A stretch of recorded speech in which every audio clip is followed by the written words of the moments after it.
Good day everyone. For today's video, let's make money.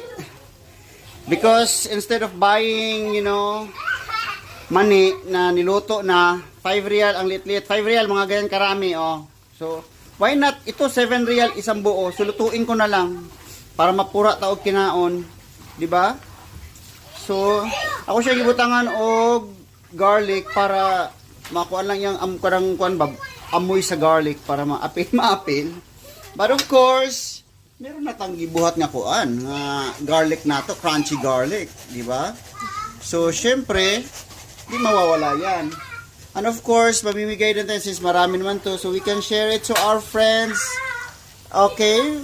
Kasi pupunta kami ngayon sa basketball and we'll try to give some of our friends kung tanaw na mga daghan kay siya. Kung marami siya. So, this is our fried mani, not spicy. We don't like spicy. We want only normal fried mani.